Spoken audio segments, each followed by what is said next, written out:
കിടക്കണ കിടപ്പ് കണ്ട. നല്ല ആരോഗ്യമുള്ള ഒരു മനുഷ്യൻ, നല്ല സുന്ദരിയായ ഭാര്യയും, ഇട്ട് മൂടാനത്ര സ്വത്തും. പറഞ്ഞിട്ടെന്താ, മരണം ഔചിത്യബോധമില്ലാത്ത ഒരു കോമാളിയല്ലേ? 45-ാം വയസ്സിൽ മരിക്കാനാണല്ലോ ഇയാളുടെ യോഗം. ഭൂമിയിൽ എന്തൊക്കെ നേടിയാലും ആയുസ് തീർന്നു കഴിഞ്ഞ സ്വന്തമായതെല്ലാം വിട്ട് ഒരു യാത്ര പോലും പറയാതെ പോകേണ്ടി വരും. എല്ലാം ഓർത്തോ?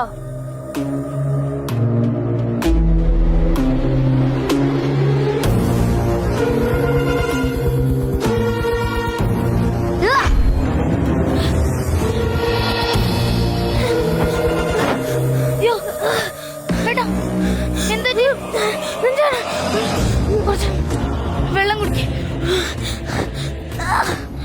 ഏട്ടാ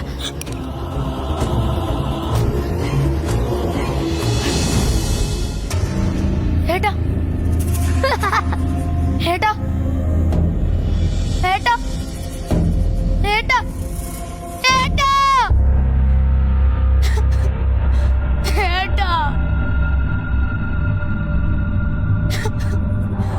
ഏട്ടാ ഏട്ടാ എന്നെ കേട്ടാ? ഏട്ടാ എന്നെ കേട്ടാ? എന്നെ കേട്ടാ? ഏട്ടാ എന്നെ കേട്ടാ? എന്നെ കേട്ടാ?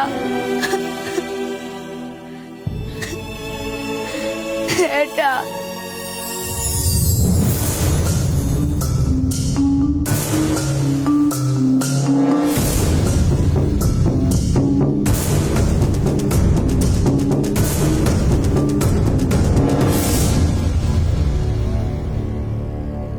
ഇതെവിടെ? എനിക്കൊന്നും മനസ്സിലാകുന്നില്ല. ഇതാണ് ശുദ്ധീകരണ സ്ഥലം. എനിക്ക് ഇതുവരെ വരാൻ പറ്റൂ. ഇത് ഇനി നീ നരകത്തിലേക്കാണെങ്കിലും സ്വർഗത്തിലേക്കാണെങ്കിലും നീ ഇനി ഒറ്റയ്ക്ക് പോണം. അപ്പോൾ ഓൾ ദ ബെസ്റ്റ്. പോയാ? ആ പടിയൊക്കെ ഉണ്ടല്ലോ, അതും വെളുത്ത പടി. കേറി നോക്കാം.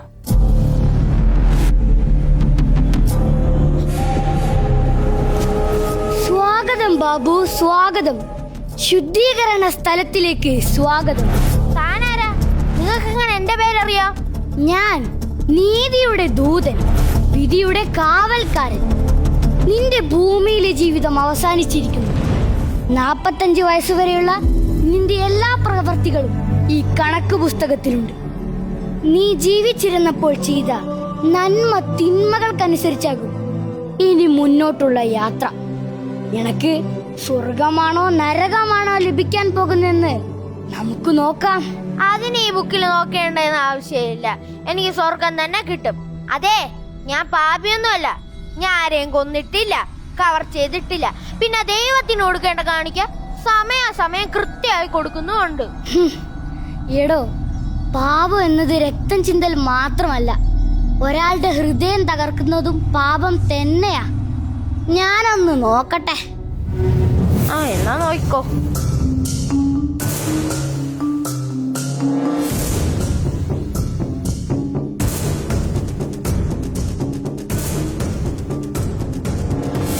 താൻ ഏറ്റവും കൂടുതൽ തെറ്റിയത് തന്റെ പ്രിയപ്പെട്ടവരോടാണല്ലോ.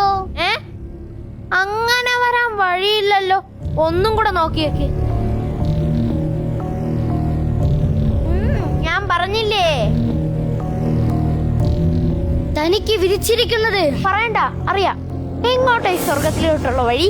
സ്വർഗമല്ല, നരകമാണ്.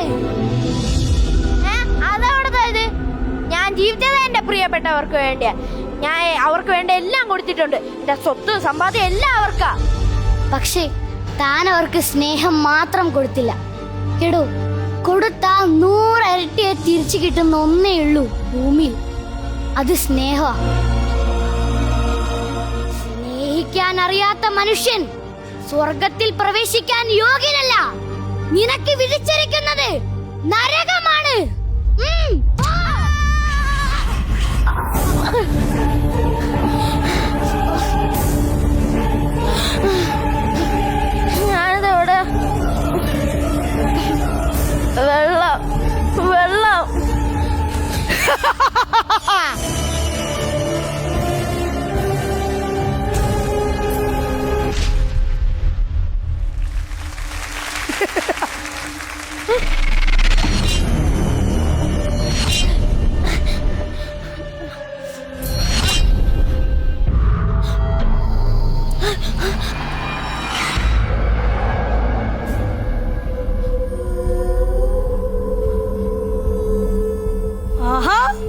ബാബു വന്നോ? ഞാൻ ബാബുവിനെ കാത്തിരിക്കുകയായിരുന്നു. നിങ്ങളാരാ?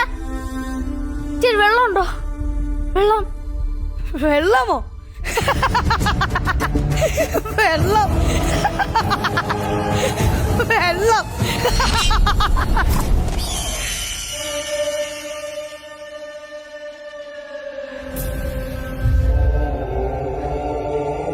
ഇത് നരകമാണ്.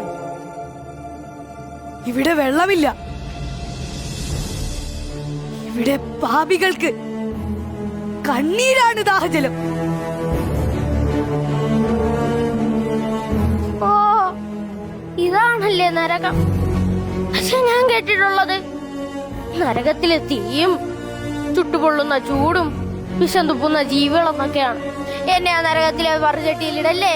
വറുചട്ടി? അതൊക്കെ നിങ്ങൾ മനുഷ്യരുടെ സങ്കല്പം മാത്രമല്ലേ. നരകത്തിലെ യഥാർത്ഥ ശിക്ഷ എന്തെന്ന് കാണണോ? കാണണോ? കാണ്.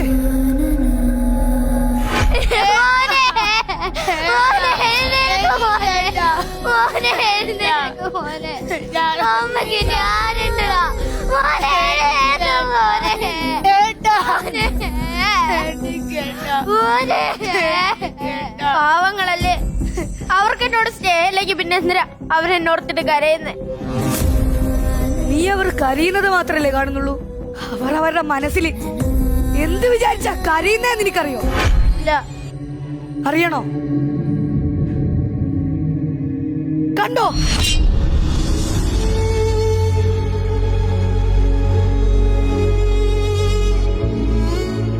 ഏട്ടാ, എനിക്ക് നിങ്ങൾ എന്ത് ഇഷ്ടാന്നറിയോ? എന്നെ ഒന്ന് സ്നേഹത്തോടെ ചേർത്ത് പിടിക്കായിരുന്നില്ലേ? എന്റെ സങ്കടങ്ങളിൽ കൂട്ടായി നിൽക്കായിരുന്നില്ലേ? എനിക്കൊരു വേലക്കാരിയുടെ പരിഗണനെങ്കിലും തന്നൂടായിരുന്നു. ഞാൻ എന്തെല്ലാം നിങ്ങൾക്ക് വേണ്ടി ചെയ്തു തന്നു. ഇഷ്ടപ്പെട്ട ഭക്ഷണം ഉണ്ടാക്കി തന്നു. നിങ്ങൾക്ക് വേണ്ടതെല്ലാം ചെയ്തു തന്നു.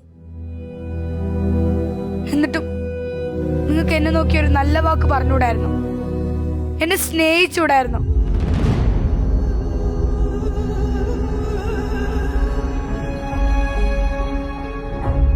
എനിക്ക് വയ്യാത്തപ്പോ നീ വലിയ ആശുപത്രി കൊണ്ടുപോയി ചികിത്സിച്ചു. കൊറേ കാശ് മുടക്കി അമ്മയെ നോക്കാൻ ഒരു ഹോം നഴ്സിനെ നിർത്തി. പക്ഷെ ഒരു പ്രാവശ്യങ്ങളും നിനക്കൊന്ന് എന്നെ കാണാൻ വന്നൂടായിരുന്നോ? ഞാൻ എത്ര ആഗ്രഹിച്ചെന്നറിയോ നിന്നെ കാണാൻ. ഞാൻ കാണണം എന്നും പറഞ്ഞ് വിളിച്ചപ്പോൾ നിനക്ക് സമയമില്ലെന്ന്. എനിക്ക് വേണ്ടത് നിന്റെ പണമല്ലായിരുന്നു, നിന്റെ സ്നേഹമായിരുന്നു.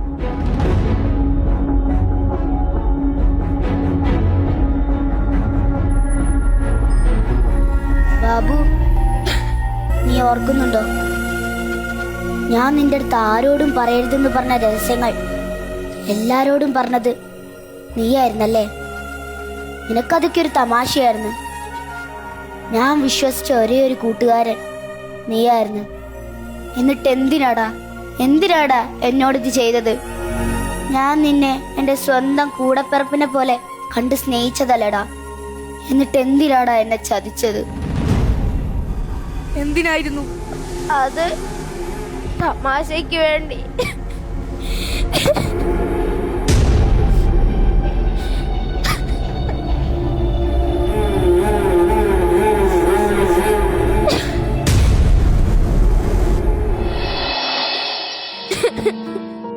എന്നോട് അമ്മ എന്തു സുമേഷേ ക്ഷമിക്കണേ. ഞാൻ എന്നെ മാത്രമേ സ്നേഹിച്ചിട്ടുള്ളൂ. അത് തെറ്റാ.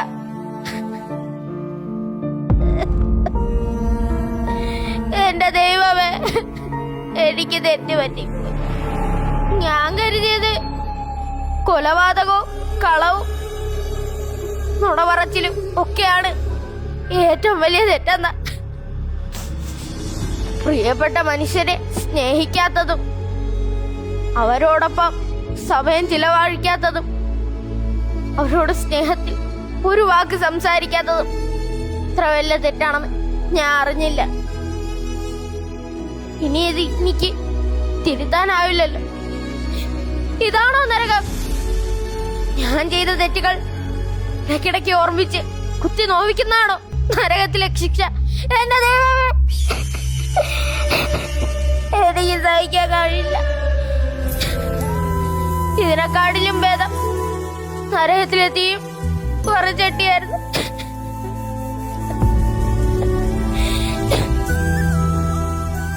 ഇതാണ് നരകത്തിലെ യഥാർത്ഥ ശിക്ഷ.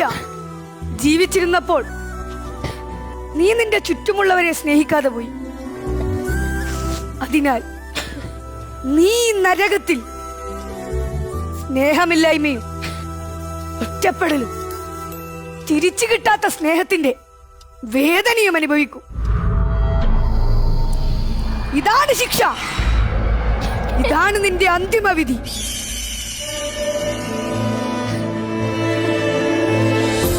നരകം തീയിലല്ല, മനുഷ്യന്റെ നിർദ്ദയയിൽ തുടങ്ങുന്നു.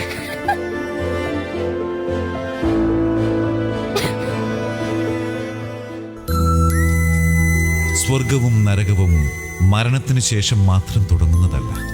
നാം മറ്റുള്ളവർക്ക് നൽകുന്ന സ്നേഹത്തിലും വേദനയിലും അവ ദിവസേന ജനിക്കും.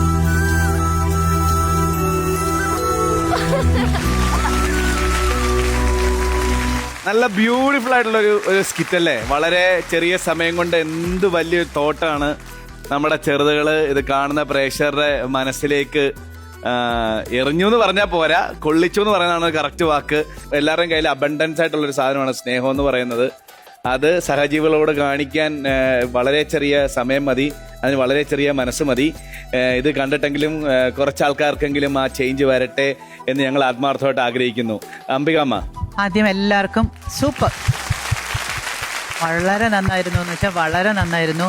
ഓരോരുത്തരുടെ ഗെറ്റപ്പ്, ആ ലുക്ക് എല്ലാം നന്നായിരുന്നു. നമ്മുടെ വിനോദന്റെ ഒരു സ്പെഷ്യൽ ഗൈഡ്, വിനോദനാണ് മേക്കപ്പിന്റെ ആള്. വിനോദന്റെ മേക്കപ്പ്, ആ ബാക്ക്ഗ്രൗണ്ട്, പിന്നെ അവര് സംസാരിക്കുന്ന സമയത്തുള്ള ബാക്ക്ഗ്രൗണ്ട് മ്യൂസിക് ഭയങ്കര ഹാണ്ടിങ്